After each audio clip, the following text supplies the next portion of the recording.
আপনারা সবাই জানতে চাচ্ছেন যে সাদিয়া এখন কেমন আছে। সাদিয়া ওইখানে শুয়ে আছে, প্লাস হচ্ছে আমার বাবুটা এই বেডে শুয়ে আছে।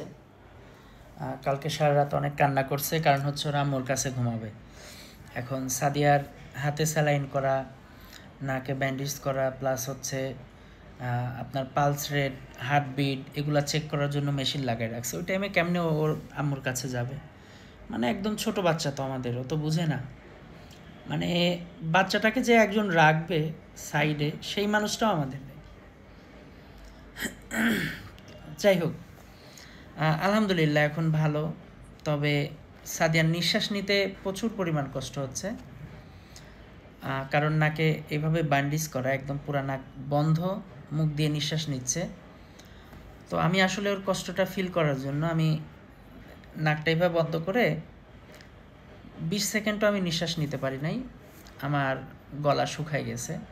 একবার নিজেরা চেষ্টা করে দেখেন যে নাক বন্ধ রেখে কতক্ষণ নিঃশ্বাস নেওয়া যায়। কালকে রাত 12টা 30 মিনিটে ওরে অপারেশন থিয়েটার থেকে বের করছে। তারপর থেকে এই অবস্থায়, এখন পর্যন্ত এই অবস্থায় আছে। এখন 11টা বাজে, প্রায় মনে করেন যে 12 ঘন্টা হতে যাচ্ছে। আসলে খুবই কষ্টকর এবং কষ্ট।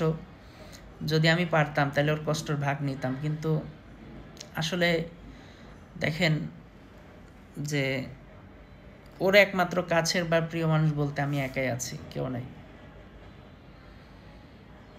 বলার তেমন কোনো ভাষা নাই। সব কিছুই আসলে পরিস্থিতির শিকার। দোয়া করবেন সবাই। কালকে রাত থেকে এই পর্যন্ত আমার ঘুম নেই। আমার ভয়েস শুনে হয়তো বা বুঝতে পারতেছেন, কারণ সাদিয়া তো কথা বলতে পারতেছে না। ও হাত দিয়ে ইশারা করতেছে, আমি বাল্ব জ্বালায় রাখছি রুমে।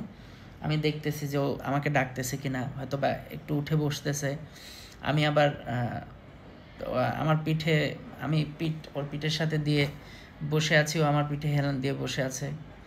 একটু পা কামড়াচ্ছে, ব্যথা হচ্ছে। আবার পানিও খাইতে পারতেছে না, কিন্তু রাত থেকে পানিও খাওয়া যাবে না।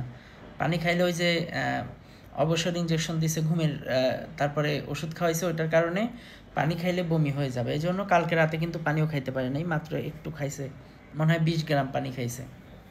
এই তো অবস্থা, খুবই কষ্টের। দেখেন এত কষ্টের ভিতরেও তারপরে আপনাদের সাথে কথা বলছি, বা নিজেকে বুঝ দিচ্ছি যে হ্যাঁ আমরা ভালো আছি। আলহামদুলিল্লাহ, আল্লাহ ভালো রেখেছে। সবাই দোয়া করবেন এটাই শুধু, যে সাদিয়া যেন দ্রুত সুস্থ হয়। কারণ আমার যে সংসার, এই সংসারের মূল জিনিসটাই সে। হ্যাঁ, সে না থাকলে সব কিছু শেষ, বা সে সুস্থ না থাকলে সব কিছুই একদম ভেঙে পড়ে। এই জন্য টাকাও যাচ্ছে, কষ্টের কষ্টও যাচ্ছে, মানে সব দিক দিয়ে। তারপর নিজের শরীরেরও একটা ক্লান্ত হয়ে গেছে একদম। একলা একলা মানুষ, এই 6-7 তলার উপর থেকে নামতে হচ্ছে, উঠতে হচ্ছে, ওই রুমে যেতে হচ্ছে, ওষুধ আনতে হচ্ছে। সকালে উঠে আবার ওষুধ আনলাম, ঘুম নাই, দেখি কি যেন লাগবে। সবাই ভালো থাকবেন, দোয়া করবেন। আল্লাহ হাফিজ। কী হয়েছে?